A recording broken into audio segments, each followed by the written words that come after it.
बिस्मिल्लाहिर्रहमानिर्रहीम इय्याका नअबुदु व इय्याका नस्तईन। व्यूवर्स, मैं हूं जाहिद अजीज़ लंगर गपशप के प्लेटफॉर्म से। उम्मीद करता हूं आप सब लोग खैरियत से होंगे और आपके दिन अच्छे गुजर रहे होंगे। दोस्तों, जानते हैं कि आज जस्टिस मंसूर अली शाह, जो incoming chief justice supreme court of Pakistan है, उन्होंने आज एक चीज़ वाज़े कर दी है कि सुप्रीम कोर्ट के फ़ैसलों के ऊपर अमल दरामद हर सूरत होगा, और वो अमल दरामद करना जो है हर इदारे का काम है। और सुप्रीम कोर्ट को ये इख्तियार आइन ने दिया है, और अगर ऐसा न किया गया तो आइनी तवाज़ुन बिगड़ जाएगा। अगर फिर उन्होंने ये भी कहा कि अगर आप कोई नया निज़ाम लाना चाहते हैं तो बेशक ले आएँ, लेकिन मामलात ऐसे नहीं चलेंगे। फिर अक़लीतों के हकूक़ के ऊपर भी बात की। उन्होंने कहा जी, जब शहरी की बात होती है तो पाकिस्तान का आइन तमाम शहरियों को बराबर हकूक़ देता है, और हमारा दीन भी इस बात का दर्स देता है कि अक़लीतों के हकूक़ की हिफाजत की जाए, उनकी इबादत गाहों की हिफाजत की जाए। लेकिन ये जो पैगाम था हकूमत को और इलेक्शन कमीशन को, उनके लिए टफ़ टाइम आने वाला है, क्योंकि मखसूस नशिस्तों के हवाले से आप जानते हैं कि इलेक्शन कमीशन ने सुप्रीम कोर्ट ऑफ पाकिस्तान के फ़ैसले के ऊपर अभी तक अमल दरामद नहीं किया, बल्कि उल्टा एक एप्लीकेशन दे दी है, पटिशन दायर कर दी है कि हमने सुप्रीम कोर्ट के फ़ैसले की तशरीह गलत नहीं की है, हमने तशरीह ठीक की है और हम एक आइनी अदारा हैं। तो इसके ऊपर मंसूर अली शाह साहब ने बड़ा वाज़े और दो टोक पैगाम दिया है हुकूमत को भी, और हुकूमत ने जो इलेक्शन एक्ट तरमीमी बिल पास करवाया है उसके हवाले से भी ये हुकूमत के लिए और हकूमती अदारों के लिए एक वाज़े ऐलान है सुप्रीम कोर्ट ऑफ पाकिस्तान का, कि जो सुप्रीम कोर्ट ऑफ पाकिस्तान के फ़ैसले होते हैं उनके ऊपर अमल करने का अख्तियार, अमल करवाने का अख्तियार भी सुप्रीम कोर्ट के पास है, और आईन पाकिस्तान ने उनको ये इख्तियार दिया है। उन्होंने कहा जी, अगर कोई ये सोच रहा है कि हम सुप्रीम कोर्ट के ऊपर के फ़ैसलों के ऊपर अमल दरामद नहीं करेंगे, तो ऐसा बिल्कुल भी नहीं होगा।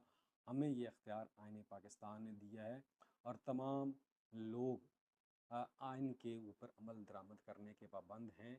और जो सुप्रीम कोर्ट का जो फ़ैसला है और या आइन की जो तशरीह है, वो सुप्रीम कोर्ट ही करती है, और वो तशरीह हतमी होती है, ये उन्होंने कहा है। हुकूमत के लिए जी एक अलार्मिंग सिचुएशन है, न सिर्फ हुकूमत के लिए बल्कि इलेक्शन कमीशन के लिए भी।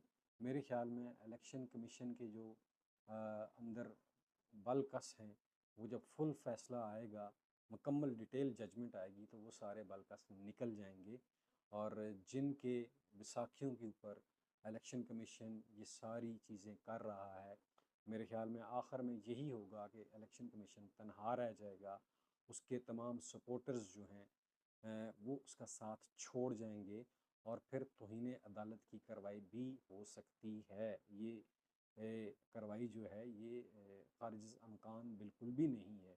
दूसरी तरफ जी, आपने देखा कि पाकिस्तान के कौमी हीरो अरशद नदीम ने जो गोल्ड मेडल जीता जेवलिन थ्रो में, नेज़ाबाजी में, अब उसकी सेलिब्रेशन के लिए तमाम हुकूमती अहदेदारान बिल्कुल बेचैन नज़र आते हैं। हर एक की कोशिश ये है कि जैसे ही वो जहाज़ से उतरे तो सबसे पहली सेल्फ़ी जो है हमारे साथ ले, और इसमें सरफ़हरिस्त हैं जी मरीम नवाज़ साहिबा भी, और पाकिस्तान के जो वज़ीर-ए-आज़म हैं शहबाज शरीफ साहब भी। बल्कि एक किस्म की चाचा भतीजी में ये दौड़ लगी हुई है कि कौन पहले सेल्फ़ी बनाएगा, किसके पास सबसे पहले अरशद शरीफ जाएगा। तो इस तरह की सिचुएशन है। इससे पहले अरशद नदीम जो है, बेसिकली मैं नाम गलत ले गया, अरशद नदीम इससे पहले इसका नाम भी ये लोग नहीं जानते थे, वो एक गुमनाम हीरो था, और अल्लाह ताला ने उसे ओलंपिक्स में कामयाबी दी है, और 32 साल बाद पाकिस्तान ने ओलंपिक्स में गोल्ड मेडल जीता है। और अभी अजीब अजीब तरह की चवलें मारी जा रही हैं। शायद ये समझते हैं कि अरशद नदीम के साथ तस्वीर बना के उसको इनाम व इकराम दे के हमारी कोई पाकिस्तानी अवाम में पज़ीराई हो जाएगी, या हम अवाम में मकबूल हो जाएंगे। तो ऐसा सोचना बिल्कुल भी गलत है। इससे आप मकबूल नहीं होंगे। आपकी ये जो चोरी हरकतें हैं, बल्कि आप परसों जो वज़ीर-ए-आज़म की एक वीडियो आई थी, वो बिल्कुल जेन्युइन वीडियो थी, और रात को 2 बजे पता चल रहा था कि उनकी ख्वाबगाह के ऊपर ये वीडियो बनाई गई थी। और इस तरह की जो वीडियोस हैं उनके ऊपर जो मीम्स बन रही हैं वो भी आपके सामने है। इवन के इंडिया में भी ये अपनी बेइज्जती करवा रहे हैं, वहाँ पे भी लोग मीम्स बनवा रहे हैं, इस वीडियो के ऊपर बना रहे हैं कि यार ये क्या ओछापन है पाकिस्तान के वज़ीर आज़म का। और फिर मरीम नवाज़ साहबा के बारे में पीछे एंकर मंसूर ने भी खबर दी थी कि जो पंजाब में खेलों के मुकाबले हो रहे हैं गालिबन बच्चों के, तो उसमें जो मेडल्स दिए गए हैं बच्चों को उसके ऊपर भी मरीम नवाज़ साहबा की तस्वीर बनी हुई है। इंतहा है यार, ये इतनी सस्ती शोहरत जो है, क्या ये जो शोहरत होती है कि क्या ये शोहरत आवाम के दिलों में कर पाती है या नहीं पाती? तो ऐसा बिल्कुल भी नहीं है जी। ये जो सस्ती शोहरत होती है इससे आवाम के दिलों में आप घर नहीं बना सकते, बल्कि आपकी नींद तो बन सकती हैं, इससे ज़्यादा कुछ नहीं हो सकता। बहरहाल जी, आज किसी वक्त भी रात को अरशद नदीम साहब जो है वो लाहौर एयरपोर्ट पर गालबन उतरेंगे और तमाम पाकिस्तानी उसका भरपूर इस्तकबाल करेंगे। लेकिन अरशद नदीम साहब का ये कहना है कि मुझे सियासत से दूर रखें और मेरी जीत जो है ये पाकिस्तान के लिए, पाकिस्तानी कौम के लिए, किसी सियासी पार्टी के लिए नहीं है, ये उनका कहना था। दूसरी तरफ एक अहम खबर है जी, ओन चौधरी का जो हल्का है उसके ऊपर पतन की रिपोर्ट आ चुकी है और उसमें बड़े तहलका खेज़ इंकशाफ किए गए। NA 128 जिसमें उनका मुकाबला सुलेमान अकरम राजा के साथ था। और पतन ने वहाँ जो इंकशाफ किए हैं वो देखने से तल्लक रखते हैं। यानी कि एक ऐसा हल्का, एक ऐसा शख्स जिसको इससे पहले कोई नहीं जानता था, जब वो PTI में आया तो वो इमरान खान के साथ हर फ्रेम में मौजूद होता था और इमरान खान ही उनकी वजह शोहरत बने और उनको वो सीट मिली। और जैसे ही उन्होंने इमरान खान के साथ धोखा किया और इद्दत वाले केस में वो पेश हुए तो वो आवाम की नज़रों में गिर गए, बल्कि नीच और जलील होकर रह गए। और अभी पतन की रिपोर्ट ने उनके ऊपर कहर ढा दिया है। यानी कि 1 लाख वोट ऐसा पड़ा है जो लोगों ने सिर्फ और सिर्फ नेशनल असम्बली की सीट के लिए कास्ट किया वोट, और सूबाई असम्बली की सीट का वोट का कास्ट करना ही भूल गए। क्या ये हो सकता है कि आप अपने हलके में वोट डालने जाएं और आपको 2 पर्चियाँ दी जाएं, एक सब्ज़ रंग की और एक वाइट कलर की, और आप सिर्फ एक पर्ची डालें और दूसरी पर्ची डालें ही ना और आप घर वापस आ जाएं? क्या ये पॉसिबल है? चलें, एक आध बंदे ने किया होगा, दो नहीं, क्या 1 लाख बंदा ऐसे कर सकता है? और उसी हलके में जो टर्न आउट है वो नवाज शरीफ का आपने पहले सुना, NA 130 में 102% टर्न आउट रहा। यहाँ पे भी यही सूरत हाल है, इस बल्कि यहाँ पे उससे ज़्यादा गंभीर सूरत हाल नज़र आती है। और सूबाई असम्बली के हलके में वहाँ पे जो टर्न आउट है वो तकरीबन 40% 35% है और यहाँ 100 से भी ज़्यादा है, कई गुना ज़्यादा है। तो ओन चौधरी को मेरे ख्याल में इससे पहले कोई आदमी नहीं जानता था, और पतन की जो रिपोर्ट है उसने ओन चौधरी के सर के ऊपर एक तलवार लटका दी है और सबूत सारे जो है वो सामने ले आया है पतन। और अब देखते हैं कि अदालतें जो हैं या इलेक्शन ट्रिब्यूनल्स जो हैं, जो लाहौर हाई कोर्ट की ज़ेर निगरानी बने हुए हैं, वो पतन की रिपोर्ट के ऊपर क्या कहते हैं। क्या जो इनके ऊपर स्टे हुआ हुआ है वो स्टे जो है सुप्रीम कोर्ट ख़त्म करेगी, या हाई कोर्ट जो है इस्लामाबाद के 3 हलकों के ऊपर स्टे ख़त्म करेगी? जैसे ही ये स्टे ख़त्म होगा तो ये सीटें जो हैं आपको इनके हाथ से निकलती हुई नज़र आएंगी और इनको 2/3 मेजॉरिटी तो ख्वाब बन के रह गई है, इसलिए कि मखसूस नशस्तों वाला भी मामला है। और फिर सेनेट के अंदर भी इनकी मेजॉरिटी नहीं है। तो ये भूल जाएं काजी साहब भी और ये भी, ये 2/3 मेजॉरिटी ले लेंगे और आईनी तरमीम हो जाएगी, ऐसा बिल्कुल भी पॉसिबल नहीं लग रहा। और हुकूमत दिन ब दिन जो है अपनी ही पैदा की हुई दलदल में घुसती जा रही है, दसती जा रही है। और हुकूमत के जितने भी सपोर्टर्स थे जो लाने वाले थे वो सब घबरा रहे हैं और अजीब अजीब तरह के बयान दे रहे हैं। कभी सोशल मीडिया को दहशतगर्द कह रहे हैं, कभी वो ख्वारिज की टर्म लेकर आ रहे हैं, कभी क्या टर्म लेकर आ रहे हैं। तो इससे मुल्क में तब्दीलियाँ नहीं आती हैं। आवाम रिलीफ चाहती है, आवाम जो है सस्ती रोटी चाहती है, आवाम बिजली सस्ती चाहती है, गैस सस्ती सस्ती चाहती है, जो कि आपने IMF के साथ मुआहदा करके आवाम का गला दबा दिया है। दोस्तों, आगे आपको बता दिया मैंने कि सनम जावेद जिसे राय मिली थी 9 मई के हवाले से केसेस में, उसके दोबारा वारंट गिरफ्तारी जो हैं वो जारी कर दिए गए हैं। ये भी एक ड्रामा जो है वो रचाया जा रहा है। और उधर जो सऊदी अरब से एक आला सती वफ़द आया हुआ था जिसकी सरबराही जो है मस्जिद नबवी सल्लल्लाहु अलैहि वसल्लम के इमाम कर रहे थे, इमाम मस्जिद कर रहे थे, उन्होंने मुलाकातें की हैं और अब वो वापस चले गए सऊदी अरब। देखें वो MBS को क्या रिपोर्ट देते हैं। वो नवाज शरीफ से भी मिले हैं, आर्मी चीफ से भी मिले हैं और मुख्तलिफ लोगों से, और पाकिस्तान में असम्बली हाल में भी गए और वहाँ पे उन्होंने जो मछली मंडी देखी उससे वो ज़रूर जो है वो महजूज़ हुए होंगे। दूसरी तरफ एक अहम खबर है जी बांग्लादेश के हवाले से। बांग्लादेश के चीफ जस्टिस ने इस्तीफ़ा दे दिया है और जानते हैं कि ये इस्तीफ़ा उन्होंने जो तुलबा तंजीम का दबाव था उसके ऊपर दिया है। इससे पहले वो मुस्तफ़ा नहीं हो रहे थे, इस्तीफ़ा नहीं दे रहे थे और इनका भी हाल जो है पाकिस्तान में काजी फ़ाइज़ ईसा से मिलता जुलता था। वो भी हमेशा हुकूमत की हाँ में हाँ मिलाते थे और हुकूमत की कहने के ऊपर अपनी दुम हिलाते थे और हुकूमत की शेख हसीना वाजिद की ईमान के ऊपर फ़ैसले दिया करते थे और उन्होंने भी अपोजिशन जमातों को सही कुचला है, रगड़ा दिया है। लेकिन बल आखिर जो तुलबा तंजीम अपने हकूक़ के लिए खड़ी हुई उसके आगे वो बेबस हो गए और रिज़ाइन कर दिया। और उसके साथ साथ जो गवर्नर स्टेट बैंक हैं उन्होंने भी रिज़ाइन कर दिया है, ये खबर भी आ रही है। और चारों डिप्टी गवर्नर्स ने भी रिज़ाइन कर दिया हुआ है। और सबसे बढ़ के जहाँ से ये तुलबा तंजीम का आगाज़ हुआ था, ढाका यूनिवर्सिटी के जो वाइस चांसलर हैं उन्होंने भी रिज़ाइन कर दिया है। ये एक बहुत बड़ी खबर है। तो अब पाकिस्तान में भी तुलबा तंजीमें गठित होना शुरू हुई हैं और उनके ऊपर क्रैक डाउन करना शुरू कर दिया गवर्नमेंट ने। आज एक और तुलबा जो लीडर था उसे गिरफ़्तार कर लिया हुआ है। लेकिन आप तुलबा तंजीमों को, इनके लीडरों को गिरफ़्तार करके क्या पाकिस्तानी आवाम को उनके हकूक़ से महरूम रख सकते हैं? नहीं रख सकते।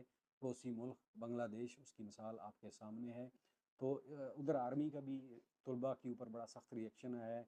जो तुलबा, जो तालिब इल्म इस तरह की मूव चलाएगा तो उसके घर वालों को हम ये कर देंगे, वो कर देंगे, इस तरह के बयान आ रहे हैं। तो इस तरह क्या आप आवाम के दिल जीत लेंगे? क्या इस तरह आप आवाम को दबा सकेंगे? बांग्लादेश में इससे ज़्यादा सख्त हालात थे, लेकिन वहाँ के तुलबा के आगे सबको सरेंडर करना पड़ा। हम नहीं चाहते कि पाकिस्तान में ऐसी कोई तुलबा तहरीक चले, लेकिन बात यह है कि अभी भी आपके पास वक्त है कि आप जो आम आदमी का मुतालबा है उसको माने। वो मुतालबा क्या है? पाकिस्तान में मेरिट सिस्टम को लाया जाए, पाकिस्तान में महंगी बिजली ख़त्म की जाए, IPPs ख़त्म किए जाएँ और पाकिस्तान में महंगाई को ख़त्म किया जाए, अशरफिया की जो इजारादारी है वो ख़त्म की जाए। जो आपके वज़ीर सफ़ीर हैं उनको जो मराहत दी है, मुफ्त बिजली है, गाड़ियाँ हैं, बंगले हैं, अलाउंसेस हैं, उनको ख़त्म किया जाए। और बल्कि ये ख़त्म क्या करेंगे आप देख लें, वो सदर ज़रदारी ने अपने सदर हाउस का बजट बढ़ा दिया, इसी तरह वज़ीर आज़म साहब ने अपने वज़ीर आज़म हाउस का बजट बढ़ा दिया और जो हमारी वज़ीर आला हैं पंजाब की उन्होंने अपने वज़ीर आला हाउस का बजट बढ़ा दिया। यानी कि ये इस तरह आवाम के रिसोर्सेज के ऊपर डाका डालते हैं। क्या जो लोग अपने अपने बजट बढ़ा रहे हैं क्या इनको आवाम की फ़िक्र है? क्या आवाम के लिए ये कोई सस्ती रोटी करेंगे, कोई सस्ता आपको आटा घी दालें देंगे? क्या ये आपको सस्ती बिजली या सस्ती गैस देंगे? बल्कि इन्हें सिर्फ़ और सिर्फ ये फ़िक्र है कि किस तरह इस मुल्क को दोनों हाथों से हम लूट सकते हैं, लूट लें, क्योंकि इन्हें पता है कि इनके पास वक्त बहुत थोड़ा रह चुका है। इमरान खान ने परसों जेल में कहा था कि इस हुकूमत के पास 2 माह का वक्त रह चुका है। अभी तक जितनी भी पेशेनगोइयाँ की हैं इमरान खान साहब ने वो सारी की सारी सच साबित हुई हैं और ये पेशेनगोई भी देखते हैं कि मुर्शिद की सच साबित होती है या नहीं होती। इसीलिए ये लगे हाथों पाकिस्तान के रिसोर्सेज को, आपके खून पसीने की कमाई को दोनों हाथों से लुटा रहे हैं। इनके देखें अभी स्पीकर साहब की 10 करोड़ की गाड़ी आ रही है जी। क्या स्पीकर एक आम गाड़ी में नहीं, बल्कि पहली बड़ी कमाल की गाड़ी उनमें सफ़र नहीं कर सकता? क्या ये इतने ही हर दिल अजीज़ हैं तो अपने दफातर के खर्चे कम नहीं कर सकते? क्यों करें भाई? ये पैसा इनके बाप का तो नहीं, इनके बाप का है ना। ये गुलशरे जो उड़ा रहे हैं। अभी जो वज़ीर आज़म के स्पेशल मुशीर जो हैं, क्या नाम है, राना साहब, वो लंदन पेरिस गए हुए हैं ओलंपिक्स में। वहाँ देखें इनकी याशियाँ देखें कि अपने खर्चे के ऊपर कर रहे हैं। ये सारे बिल जाके असम्बली में जमा करवाएंगे और वहाँ से क्लेम कर लेंगे। तो ये सूरत हाल है दोस्तों। SIFC की कहानी तो आपके सामने है कि यहाँ पे ये कहने वाली SIFC हमारी रेड लाइन है। यार कमाल है, रेड लाइन। इस रेड रेड लाइन ने तो बेड़ा गर्क करके रख दिया पाकिस्तान की इकानमी का। बल्कि जो इन्वेस्टमेंट पाकिस्तान में आनी थी वो भी नहीं आई। बड़े बड़े दावे जो आपने किए थे, अरब अमारात के दौरे किए थे, सऊदी अरब के दौरे किए थे, चीन के दौरे किए थे, क्या आप लेकर आए हैं इस मुल्क में? कुछ भी नहीं लेकर आए, बल्कि उल्टा आप यहाँ से डॉलरों भरे बैग बाहर लेकर गए हैं। मनी लॉन्ड्रिंग अभी भी पाकिस्तान में हो रही है दोस्तों, ये मैं आपको बता रहा हूँ। ये सूरत हाल है इस मुल्क की दोस्तों। और फिर आज एक ख़बर आपने पढ़ी होगी कि 7 लोगों ने बिजली के बिलों की वजह से खुदकुशी कर ली है।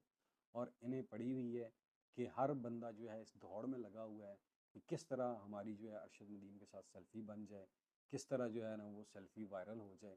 तो इससे मकबूलियत आपको नहीं मिलेगी भाई। मकबूलियत आपने लेनी है, आपका जो मंशूर था, आपने जो आवाम से वादे किए थे 200 यूनिट तक बिजली फ्री देने के, 300 यूनिट तक बिजली फ्री देने के, वो उनके ऊपर आप अमल करें।